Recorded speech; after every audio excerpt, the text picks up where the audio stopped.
Don Rogers, Swindon Town legend, joins us on Your Sports Swindon now to talk to us about transfer deadline day. But also, Don, if we could, firstly, thank you for joining us today. If we could talk about the season itself so far for Swindon. On the whole, quite disappointing. What have your thoughts been on it so far? Well, I think I'm like probably 7,000 other people that are grateful where we are in the league at the moment after the start we had. I mean, it was a terrible start. But they've done brilliantly to get... Because once you're down the bottom of the league, it takes a long time to get away from it. And we've done well to get away from it now. So it's been one of those seasons now. I'll be glad for in Division 1 next year. One of those seasons and a tough one, but have there been certain high points for you? Not too many, I'm afraid, no. No, I think it's been very disappointing, obviously, to everybody. You know, after last year, I mean, everybody's looking forward to another good season, but it doesn't work like that. Also, if we touch on now, it's transfer deadline day, Don. It's Christmas for any football fan today. And if we could just touch on the certain rumours of the ins and outs that might be happening at the county ground, but also, are there any areas in that squad that you're thinking, by 11 o'clock tonight, that needs to be improved?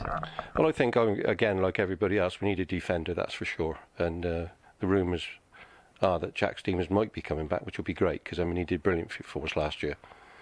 And Nathan Thompson apparently is coming back by the sounds of it, so that's a midfield sorted out. And it depends what happens with Michael Smith, I think. If Michael Smith stays, then we've got the front, but if Michael Smith goes, we obviously need another forward, so we'll have to go from there. One of those forwards that's being tipped for perhaps coming to the county ground was Tom Nichols from Exeter, but now there's rumours swirling around that he might actually be going for a medical with another League One side, so how disappointing is that news? Well, it's very disappointing, actually. They obviously wanted him quite badly, so... But, I mean, when Michael Smith came on Saturday, he did very well for the team, so, I mean, I think everybody would be grateful to see him playing at the moment. And another midfielder as well that's also under the spotlight today is Yaser Kasim. Rumours that he might actually be going to the Welsh side Swansea. I checked his Wikipedia page earlier and it actually says on his page there he's joined Swansea, so it shows how you can't trust Wikipedia. But what were your thoughts on Yaser Kasim's potential move away?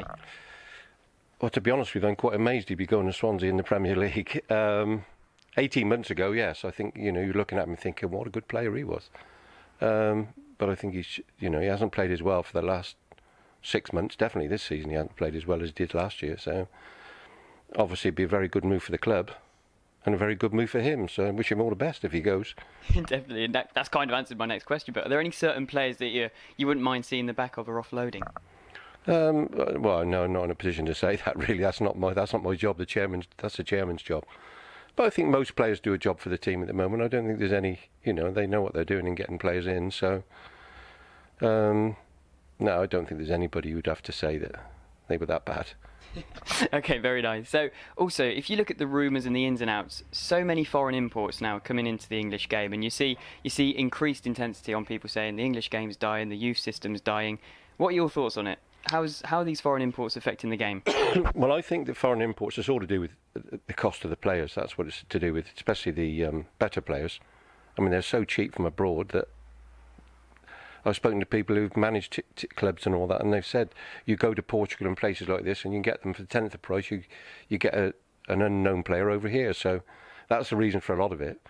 But I mean, I think we do see a lot more English players playing now over here. I think it's creeping in. I think people are keeping on at it all the time. And the Chelsea lad yesterday, that Loftus-Cheek and all that, you see players like that coming through, and Liverpool players.